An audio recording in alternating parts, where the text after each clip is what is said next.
Die.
Hey, buddy, you need a ride? I was just on my way to the big doofus convention.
Bagel.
And walked out while he was still talking. He followed me to the door saying we should talk more, but I kept walking to my car. The next morning, I woke up to a long text from Ryan. My phone showed a wall of blue text bubbles that I had to scroll through.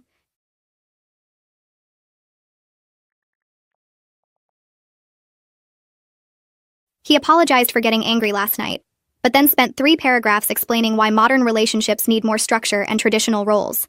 Said he'd been doing research and thinking a lot about masculine and feminine polarity. Suggested we read some articles together so I could understand what he meant. The idea of sitting down to read his podcast guru articles made me want to throw my phone across the room. I put my phone face down on my nightstand and got ready for work instead. At lunch, I met up with Hannah from my department at the usual sandwich place down the street. She asked how things were going, and I just started explaining everything. The podcasts, the apron, the sports night disaster, all of it. Hannah listened while eating her turkey sandwich, and when I finished, she asked why I was still with someone who wants a servant instead of a partner. Hearing it said so plainly by someone else made something click in my brain. She was right. That's exactly what he wanted. Not a girlfriend, not even a traditional wife, really. Just someone to clean up after him and make him feel important. Hannah said she'd dated a guy like that once, and leaving him was the best decision she ever made. I sat there picking at my salad, thinking about how absurd this whole situation had become. That evening, Ryan called wanting to come over to my place. I told him I needed more space to think about things. He got frustrated immediately and said I was punishing him, that a good girlfriend would want to work through problems together, not shut him out like this. I said I wasn't shutting him out. I just needed time to think without him trying to convince me of stuff. He asked how much time, and I said I didn't know yet. The call ended awkwardly with neither of us saying goodbye, just silence, and then I hung up. I spent that weekend at Liliana's place, my best friend since college. She has this great apartment with huge windows and plants everywhere. We sat on her couch drinking wine Friday night, and I told her everything.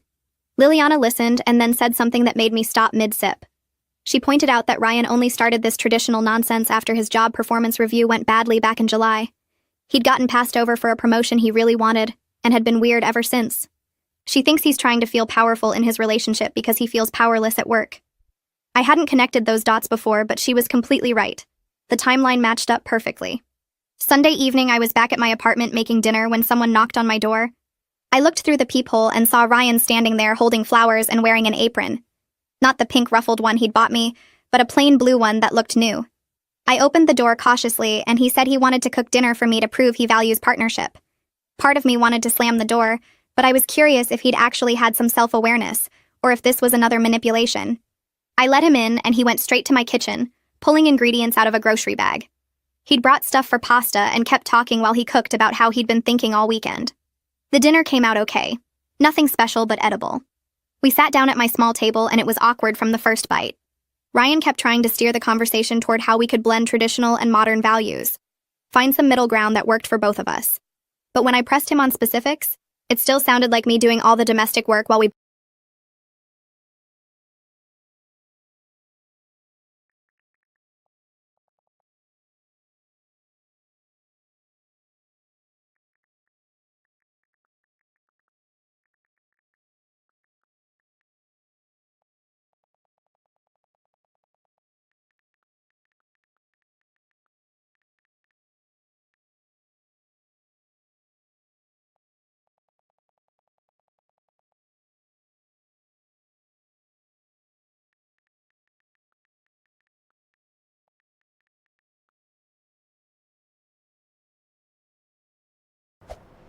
Hashtag National Burrito Day.